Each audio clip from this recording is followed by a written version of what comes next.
Hello, folks. So let's continue where we stopped. So we were looking at MySQL explain, and now we'll be looking at the profiling. So once you do this update performance schema, set up instruments, and set up consumers for statement and stage related stuff, and event statements and event stages, I think once you run this command, the slow query statement that you want to profile, identify the event ID of the statement by querying the event statement history long table. Okay, so event ID, truncate, timer. Okay, as duration, SQL text from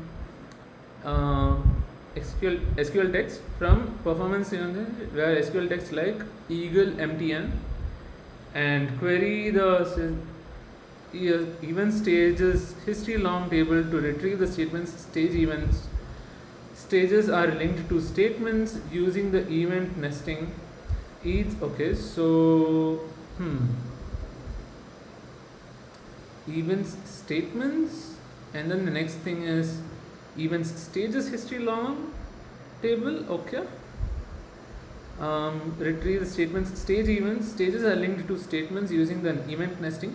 Each stage event record has a nesting event ID column that contains the event ID of the parent statement. Replace the event ID placeholder with the event ID from the previous query. Oops. Yeah. Let's copy this and let's put it here. SQL, and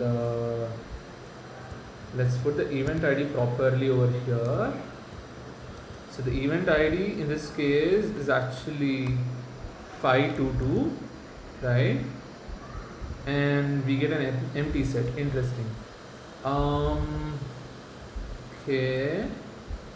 Okay, the events are gone. Interestingly, let me run this again. Maybe it clears up the events, I don't know. So this time let's run this. So this one, the event ID is pretty big this time. So I think I have to select this one, which took 3 to 5 to 6 5 5, right? So I will be trying to get, this is the event statements history, stages okay,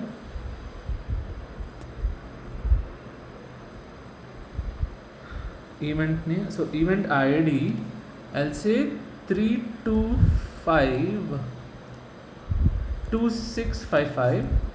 Yeah, so got it. Here the most time is taken in executing, I think, right? So stage truncate as duration. So I think there must be other things in this. I don't know if I can use D. Can I? Or just say describe.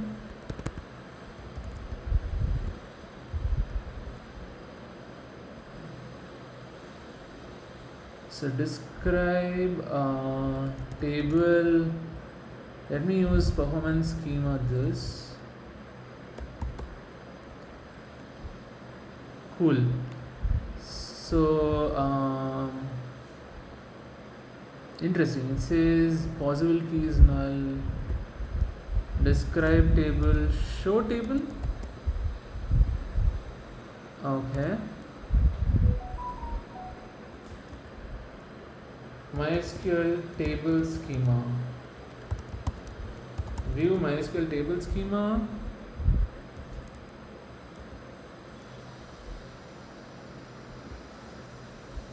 Describe and then table name. Show create table. Okay. So I'll just say describe then. Describe. Cool. I don't know why it said this one in this case. It was talking about select type and all that. I don't know. Anyways, so it has thread ID, event ID, and event ID and all that. In this case, we were seeing the stage alone. It has Oh, interesting. Uh, there's no stage here. What is stage here then? Event name a stage. Okay. Yeah, there is an event name. So that's what they call it a stage. Okay. Cool. So execution is what takes a long time. Sending date. Okay. Sending data. So select event name. In this example, the query is spending time on on stage slash SQL slash sending data. This means the thread processing the query is reading rows from the storage engine and sending data to the client if appropriate. Because operations occurring during the state tend to perform large amounts of disk I/O, it is often the longest running state over the lifetime of a given query. So why does this query need to perform so many reads? Interesting. So here, if you look at this, okay, this is again an empty set. I'm gonna run this command again.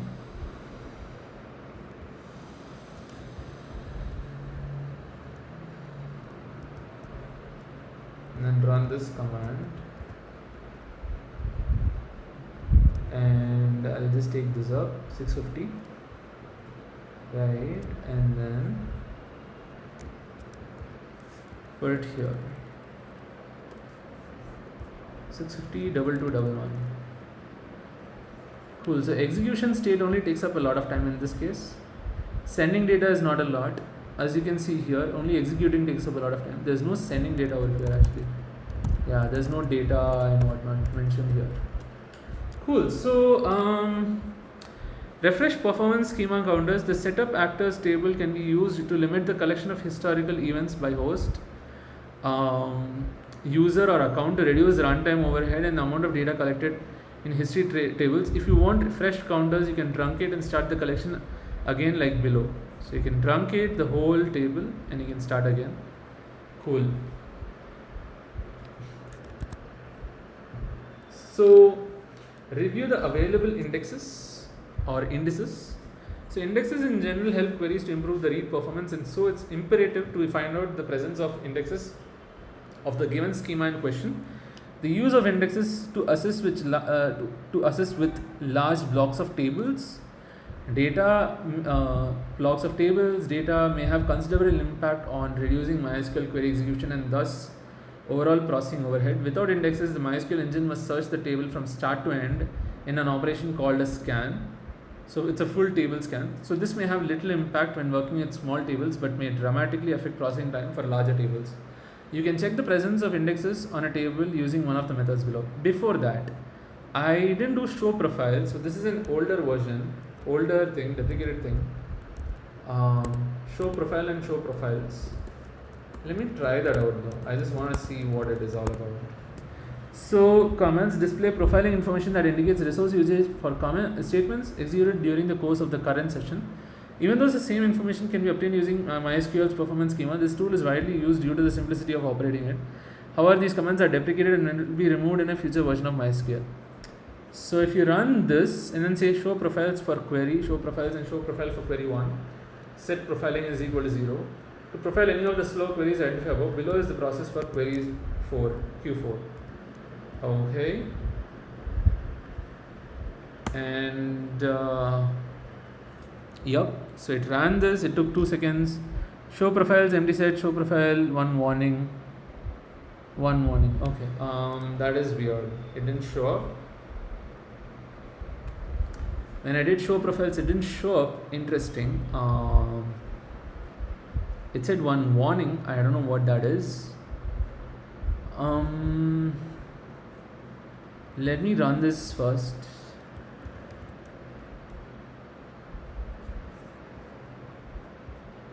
And then let me run show profiles. Empty set. Okay. I don't think I can see anything anyways. So it shows the same data. In this example, this query is spending time on sending data. This means the thread processing the query is reading rows from the storage engine.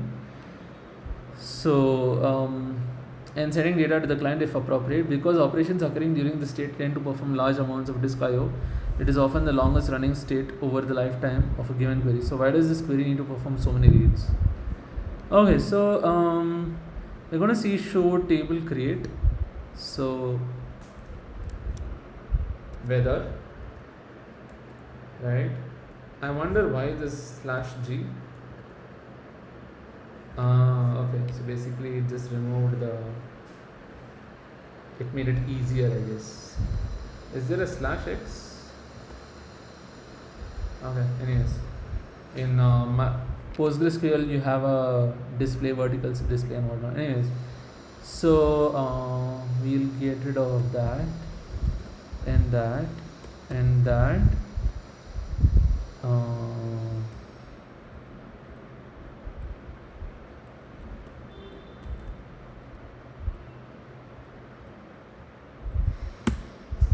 Yep. So create table, weather, date strings. There are no basically you'll see this. There are no keys over here. So show index. Does it have any index? Nope, no index. Can I use this? Okay. So you can check the presence of indexes on a table using one of the methods below. Okay. Tune slow queries. In real world scenarios based on the type of weight event schemas, resource utilization, the tuning approach will vary and may vary, will most probably vary. So there are many ways to take appropriate corrective actions, such as tuning the server parameters like configuration, rewriting a query, tuning the database schemas, or even optimizing the application code. I don't know what database schema tuning means. Probably, I don't know, there might be something over here. Optimizing the application code, yep, sure. So since this is a lab environment, you have more flexibility to add indexes on the schema for tuning exercises, as no modifications are required to applications or the queries they issue. So however, in real world scenarios, each use case differs, and therefore it is essential to fully understand the columns and their purpose and how your business logic is going to use them before adding indexes. Always test the changes on test or staging environments before applying to production environments. Make sense? For the purposes of this task, you will optimize query Q1, but the same process applies to any of the other slow queries. Run the query, then explore the execution plan with explain. In this section, we will take the queries from the slow query final log and use explain plan to understand the bottleneck and how to fix them. We will also compare the execution plans before and after fixing queries. So update whether this, and then so basically SQL. So as you can see, we run this, and next we run this. This takes 4 seconds, and it has matched 1120 rows and changed 1120 rows. So explain gives this, and if I put format equal to JSON, it gives me this, and I can actually do /g, I think, to get this, right? To get rid of the table and all, and just say explain. Cool. Can I do /g? No, that doesn't work. That's weird. Small g and all that is the same. Capital G works. Yep. Cool. So so this query block select ID is 1, update true, table name whether, access type all, rows examined per scan is 3 million, so filtered 100%. Cool. Attached condition mylab whether ID this, and when you say show index whether, there's nothing, you have an error. Okay. I think show index basically had show create table, show index from. Okay, sorry, show index from. Okay, cool. So now after doing this explain, you realize that there are no partitions, type is all, access type, possible keys is null, all of this. And let's see if I can actually put this in /g and how that looks like. /g. Interesting. I think this is very, very clear. It's easier to read, and I can actually read it even if the thing is small, right? Because if I do this, it's hard to read this. But if I do this, it's pretty straightforward, right? I think if you do just /g, no query specified. Okay. Select one. Oops. Select one /g. Interesting. Anyway, so with that we can actually see the select type is update, table is weather, and the partitions is null, access type or type is all, possible keys is null, key null, key length, reference. Rows to scan is 3 million, and then filtered is 100. Extra using where. That's all. So now we can actually alter the table and add an index. Index underscore id for id. So show create table. Show index from weather /g. Okay. Show create table. Right. Here we have a serial ID. There is an ID also, right? So we'll actually put that thing on that ID. Explain update weather set. So let's alter the table and add this index. Right. It's going to take some time because the index has to be created. It's a big table. It's a 3 million table.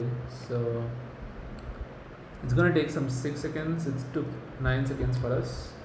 So then if you do explain update this, it's going to be interesting, I think. Okay, oops.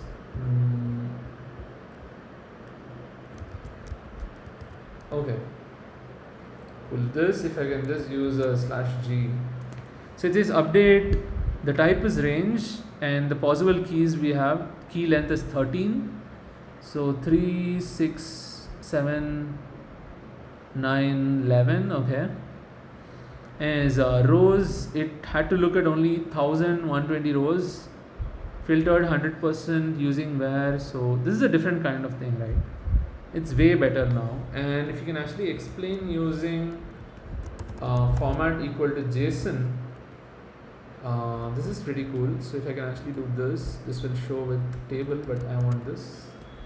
Cool. So query block, select ID, table, update row, table name, access type is range, possible key is key, use key paths ID, and then key length is this.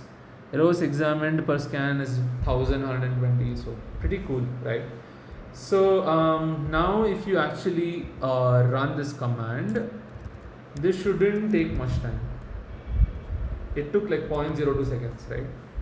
So the query is using the newly created index idx underscore d, so which you can actually see by doing index from weather, or by doing this, or by doing show create table weather, and this should give you this, and you can find an index here, right? So, and the number of rows examined is drastically reduced from over 3 million to a little over 1120, right? That's like one third would be 1 million, and then 1000. So it's like 1 by 3000 x. So as expected, the performance is gone 3000x, right? So that's a lot actually, right? So the expected performance of the query has also drastically improved. In the query Q4, you can see station name and type is used for filtering the results. Multiple column indexes, composite indexes with up to 16 columns can be used for queries that have multiple predicates.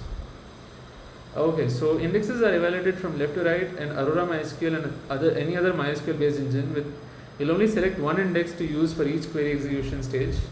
You cannot use both a single column index on a station name and a single column index on type to optimize query Q4 at the same time. In most cases, it is best practice for the highest cardinality columns to be on the leftmost members of the index. And okay, so some interesting thing about how indexes are evaluated in um, MySQL and MySQL based engines. Something for me to read about. I don't know much about this or anything about this. Okay, so we'll only select one index to each to use for each query execution stage. You cannot use both a single column index on station name and a single column index on type. We'll have to use composite, I think. Multiple column indexes, that is composite indexes, can be used for queries that have multiple predicates to optimize query giver at the same time. In most cases, it is best practice for the highest cardinality columns to be on the leftmost members of the index. In query Q4, station name has a higher cardinality than type. It does make sense to create an index on station name plus type rather than type plus station name. So looks like it matters what you put first, right? So station name comma type. So let's actually do this. You'll see an explain on this, and we'll also run this explain. Let's do a /g, right? And let's also run this, right? Select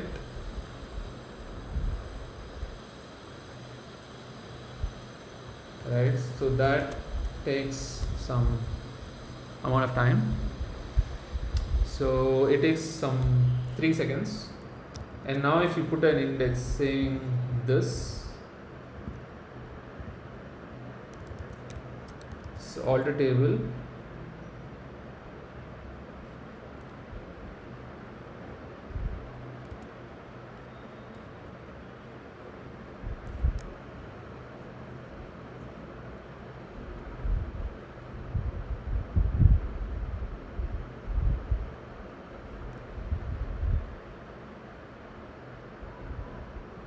so it took 18-19 seconds. And now if you run the explain again, so you'll realize that this was pretty fast. /g. So this took only rows was 348 only, versus here it was 1 million, and then filtered to 1, filtered 100%, and key length and all is there. So pretty cool. And if you actually do a format equal to JSON, you'll see something similar. Cost information is there, so table name, access type is reference, index station type,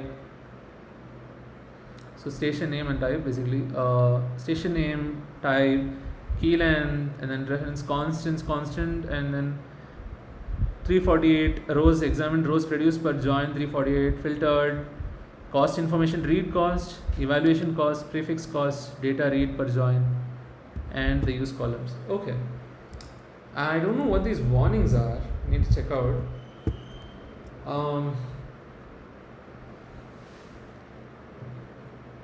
Cool. So we have done it. So create a composite index, and on station name and type columns on table weather for query Q4, and compare the execution plan before and after adding the index. So here you can see type is reference not all, possible keys, and then key this, key length, constant, and all that. By adding different indexes, you can observe that all slow queries identify show a performance benefit.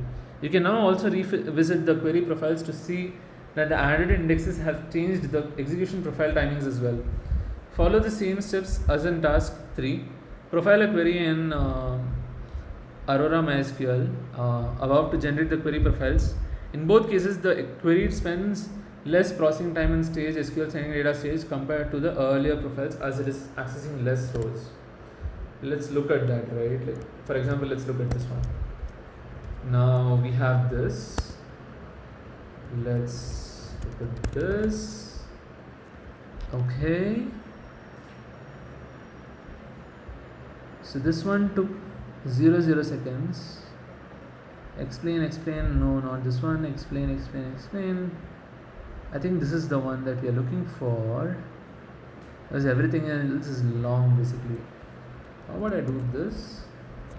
Cool. So this is the vertical display, I think. So anyways, I think I want the one without explain. This is explain, select, but 2 seconds, explain. This is what I want. I think event ID is this. is oh, there's one more also, but this is event ID, no, and this one is big. Okay, so I basically want this, and I need to say this as the event ID. Cool. How about I do this? Can I do /g? Yeah. /g doesn't work. Capital G works. Okay, so I don't need capital G. I think I'll just do this. See, here you can see the executing stage is pretty small, right?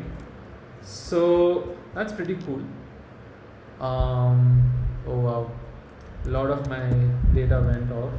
It's okay. Keep it here.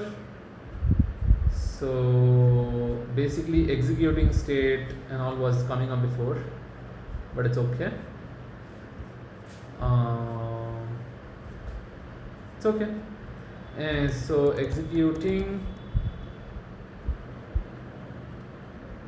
is something that came up before also, but the log data is gone, but that's fine. Now so review performance, you need to enable advanced mode of database insights to view logs, flow queries, events and OS processes. For more information on supported modes, visit modes for database insights. And how to enable, follow these instructions. I think enable database insights, yeah. This we know, I think. This we did it already in CloudWatch database insights. Yeah, we made it advanced and all that. Cool. So just gonna go ahead and put this here,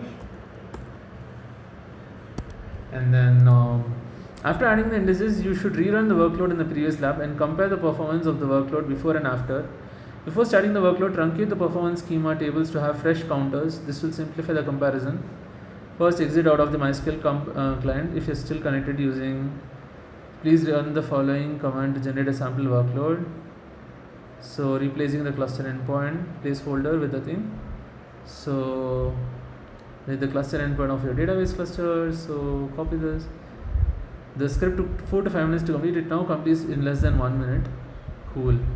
Review the CloudWatch metrics by opening RDS Service Console at the database cluster details page in a new tab if not already open. Find the database instance in the cluster that has the writer instance role and click on the name to view the DB instance CloudWatch metrics. Note that there are no longer any large spikes saturating the compute capacity in the metrics compared to the previous lab. Okay. Open the database insights dashboard for the writer instance by clicking the monitoring drop down button and choosing database insights. Go to database telemetry and click on metrics tab with customized widgets created for DB and operating system metrics. They also reflect a reduction in load with reduced CPU utilization and number of InnoDB rows read. In the previous lab, the aggregate load was exceeding the max virtual CPU threshold. However, now the execution was faster and there's no bottleneck on the CPU. This also means the solution worked without scaling up the database instance class compute capacity. Nice. So here you can actually see, previously it was a lot, now it's less, and before it was a lot, now it's less, and rows read is less, average is less and all that. CPU utilization is less, pre-memory is a lot, and out of memory kills, nothing, input output latency, and here insert temp and all that, so you can actually let me look at review available indexes, get slow query. Let me actually show the slow queries and let's look at those queries. Insert into, so I think insert into, delete from. So I'm wondering why insert into takes time. Let me see. So call insert temp. This takes quite some time. Let's explain this.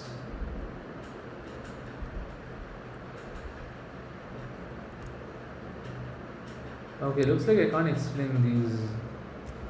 Let me explain this. Let's see.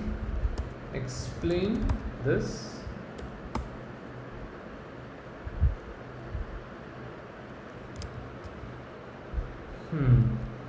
I think serial ID show create table weather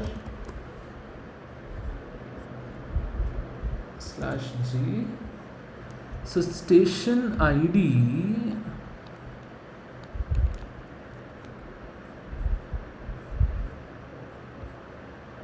the station serial ID is actually an integer, right? So I can just put an integer anyhow. Procedure. So this key value 1, they add a random number and value and whatnot, and let's just say this was 0 or something like that.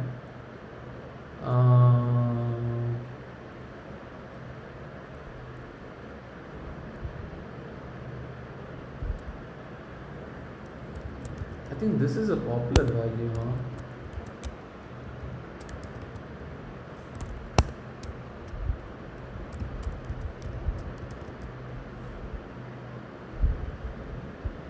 $31652. Yeah. So let me actually just say this is 0 to 1 something, and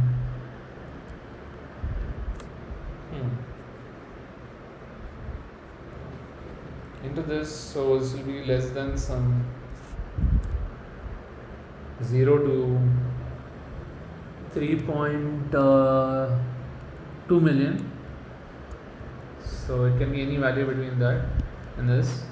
Let's just say 16 million or whatever, right? Or 3 million. So let me actually say serial ID is equal to 619 or something like that, right? So I'll put this 619. Cool. Let's do this, and we see it's a insert weather partitions. Okay, and then how much time does this take? It doesn't take much time. The insertion doesn't take much time, but I think the deletion does take time. So let's just say we say delete from, and we get this. This takes quite some time. 1 row affected. Even if 0 rows are affected, it takes time. So we explain this now. I think the deletion is what takes more time. We can do a format equal to JSON. We notice that basically rows examined is pretty high. So if we put an index on this, it will help us. So serial ID is one thing we can actually put an index on. We can say create index. Alter table. Okay, I think the alter tables are not mentioned here. Alter table whether. Yeah, so we need to add these actually. We need to keep these handy. SQL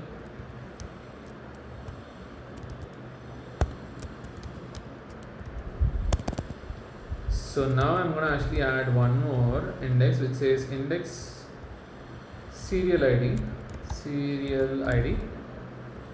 and I'm just going to say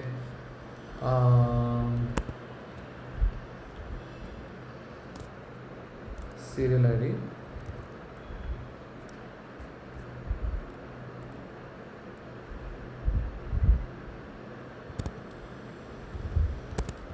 So this I can actually put it here. So we need to explain these and all.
Cool. So I've actually removed, like, added one more index for serial ID, and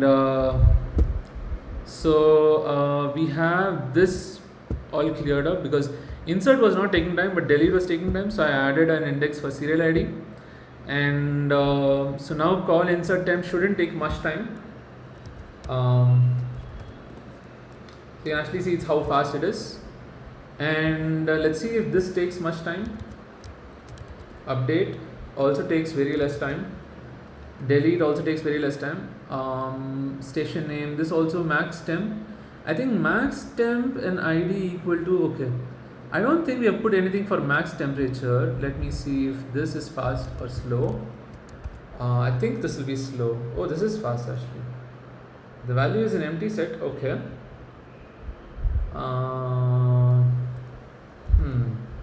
It's probably because the ID is still present as a thing. It looks at only 1120 rows. If you want, we can put a max temp and thing, but since ID is very specific, I think it's good.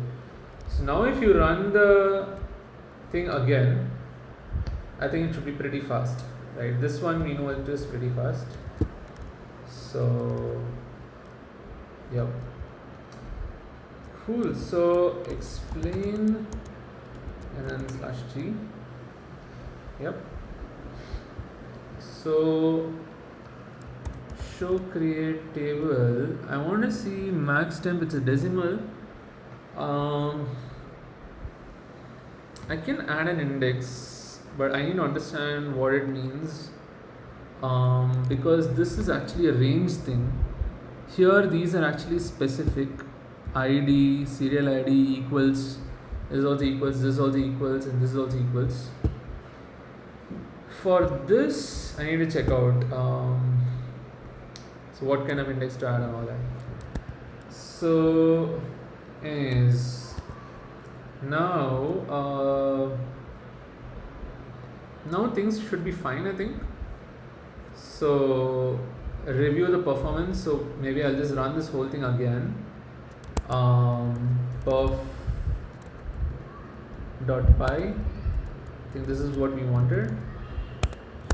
Let's run this.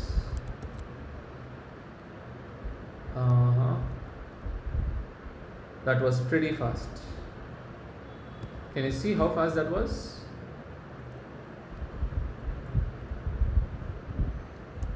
You can actually see how fast that was. It just ran everything pretty fast.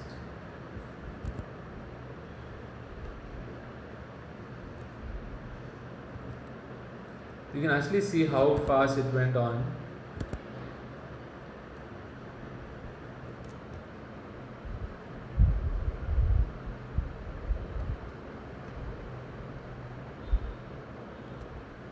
And then finally you can review the performance.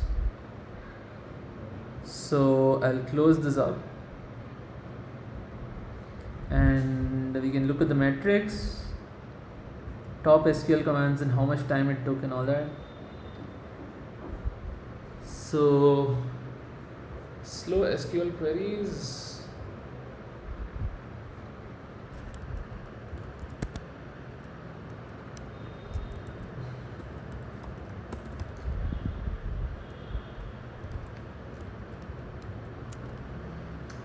Cool. So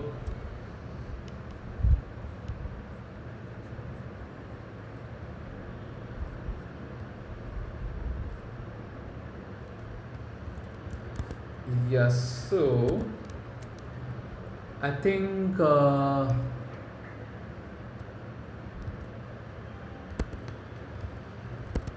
probably not be able to access that easily, but yeah, I think that's it. Sample workload, yup. We can have this if you want, static.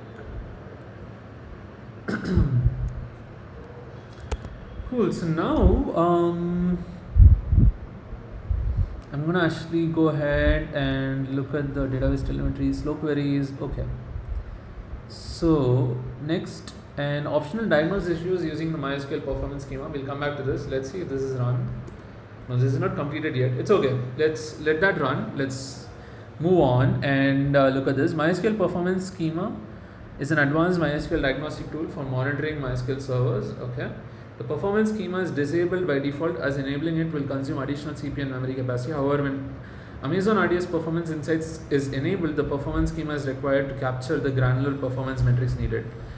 In Aurora, MySQL Performance Insights uses the performance schema and other global counters to construct the metrics and their visualizations. If you would like to learn how to enable performance insights or the performance schema, please refer to a documentation for instructions. Okay.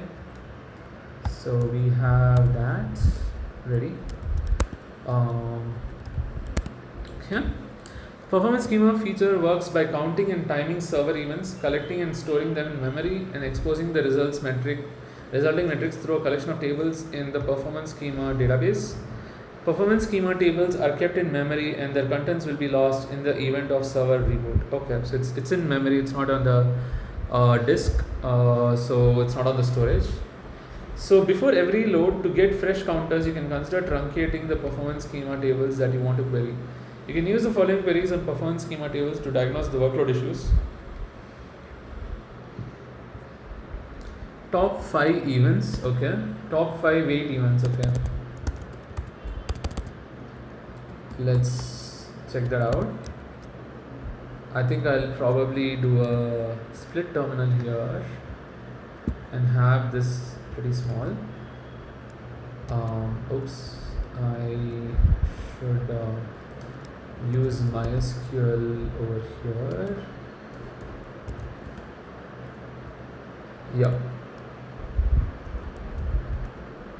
Yep, and that maybe /g, and we have total wait time is 16 seconds, 27 seconds, 42 seconds, and all that. Okay, so there's a lot of data over here.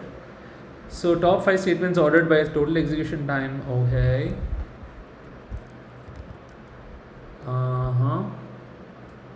That's a big value. Okay. Cool. So let's get these rolling over here. Okay. And top 5 queries. Okay. I actually wanted this. Yep, that's right. So top 5 events.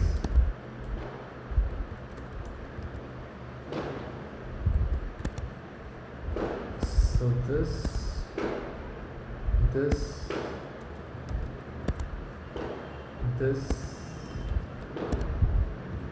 and then this.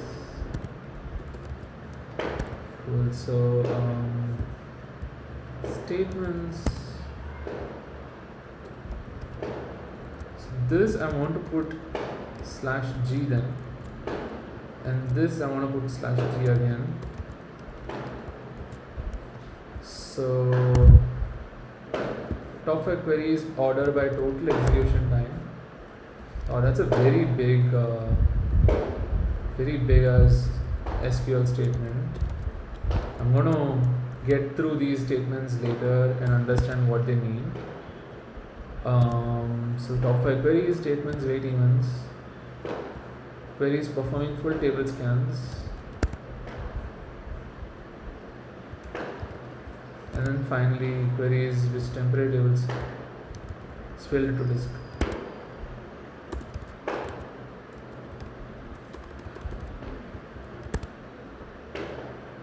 Cool. So and here you can actually say this, and here you can say this. Okay, so now this is over, by the way. We'll just get this going here. So now I want to see top 5 these events.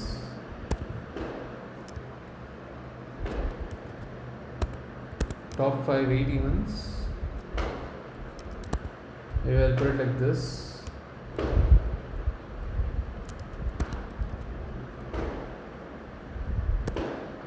Same thing, but with this, and then this,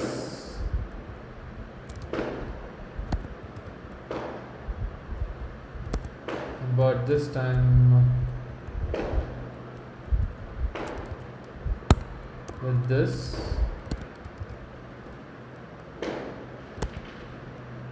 and then this,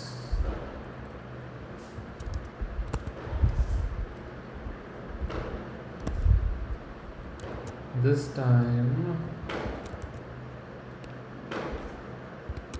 with this,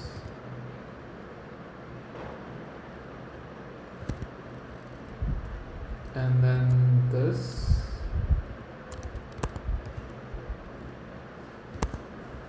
and this time with this, and then finally this.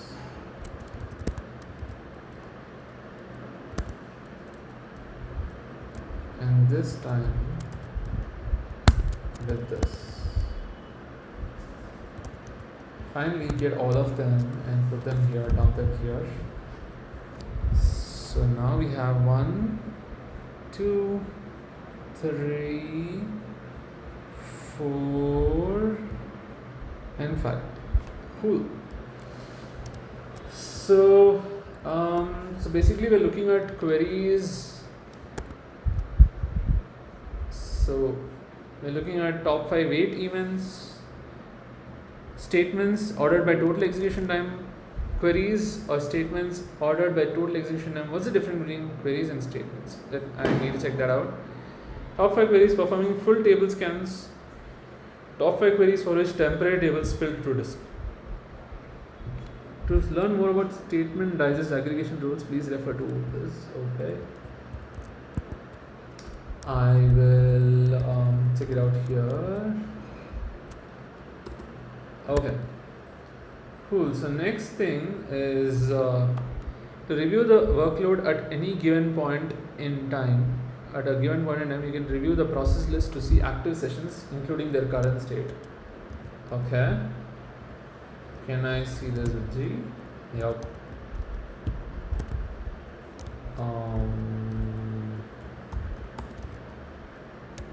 Okay. I think I'll just copy that and put it here.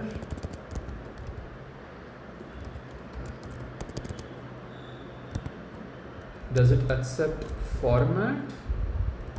Format equal to JSON? Nope, it doesn't. Cool. So with that, let me move on to other stuff. So diagnose issues with the InnoDB monitor. To understand transactions running inside the InnoDB storage engine, you can leverage InnoDB monitor. Okay, so it looks like there's a thing called InnoDB monitor. So while connected to the writer instance DB cluster endpoint, this command exposes outputs from various InnoDB monitors. Okay. So and can be instrumental in understanding the internal state of the InnoDB storage engine. Information returned by the command includes, but is not limited to, details of the most recent detected deadlogs and foreign key errors, transactions and their activity, state of InnoDB memory structures such as the buffer pool and adaptive hash index. Please note in Aurora MySQL, this query works only on writer instances and not on reader instances. Okay, so let's put this in. Cool.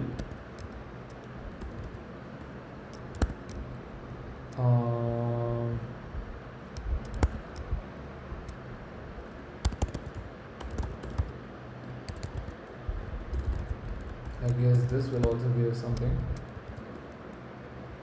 It's too big. Yeah, I'd rather have /g. Yep. So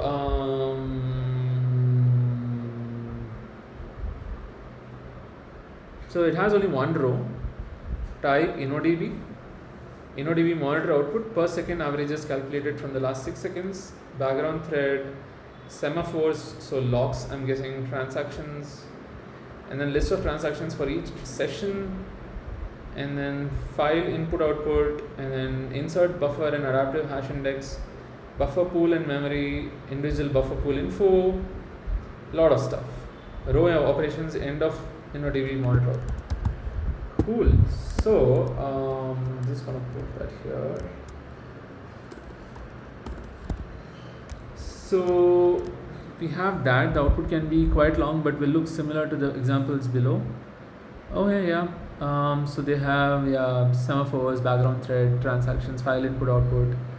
Something about log sequence. I don't know. Buffer pool and so. Is there a log mentioned here? Row operations, buffer pool, insert buffer, file IO. I don't know. I couldn't see any log stuff here. Pending flushes.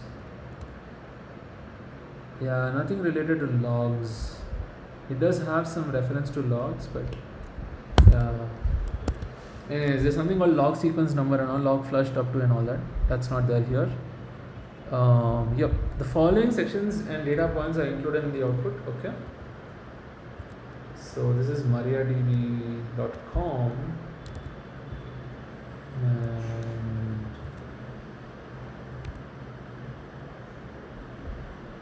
syntax. Anyways, I'll go ahead and put this here.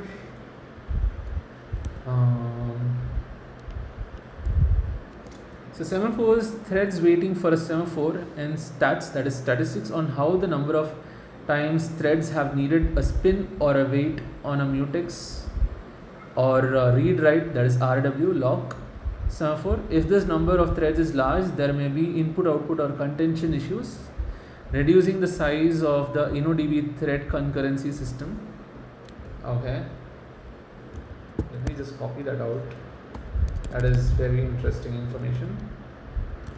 I might have a lot of such things. Anyways, however, I'm recording, so I think it's fine. Cool. So yeah, here reducing the size of InnoDB thread concurrency system variable. Okay, so may help if contention is related to thread scheduling. Spin rounds per wait. Okay, shows the number of spin lock rounds per operating system wait for a mutex. Latest foreign key error only shown if there has been a foreign key constraint error. It displays the failed statement and information about the constraint and the related tables. Latest detected deadlock only shown if there has been a deadlock. It displays the transactions involved in the deadlock and the statements being executed, held and required, logged, and the transaction rolled back to. History list length, unpurged old row versions from undo logs. Transactions, the output of this section can help identify log contention as well as reasons for the deadlocks. Buffer pool and memory, information on buffer pool pages, read, read and written, which allows you to see the number of data file input output operations performed by your queries. See InnoDB buffer pool for more. So similar information is also available from the information schema.InnoDB buffer pool stats table. Row operations, information about the main thread, including the number and performance rate for each type of row operation. So would give a snapshot of whether the instance is read or write heavy. Interesting. Cool. So with that, we have the last thing. So optional monitor logs using the information schema. To understand locking transactions, you can use query. You can query is MySQL's information schema using queries such as below. So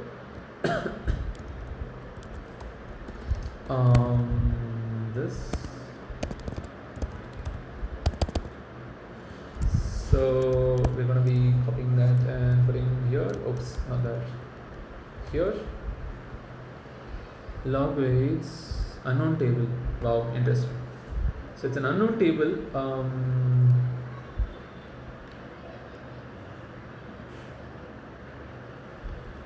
Let me see if the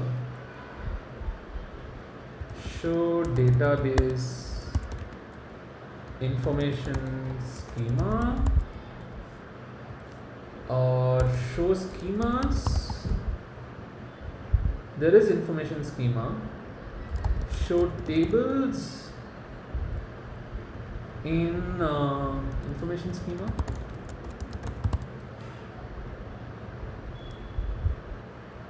Connect information schema. Show tables. Okay. InnoDB. We were looking for InnoDB lock weights. Let me just copy this. But here, InnoDB lock weights. Yeah, it is not there. It is not there here. Interesting. Okay. With Aurora, blocking transactions can be monitored through the blocked transactions and deadlocks through the deadlocks CloudWatch metrics, which might be helpful.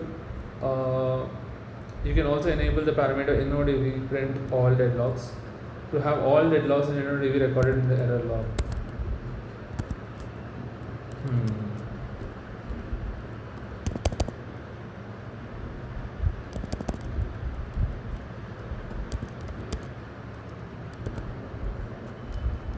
Anyways, so I'm gonna close that up. That is just documentation.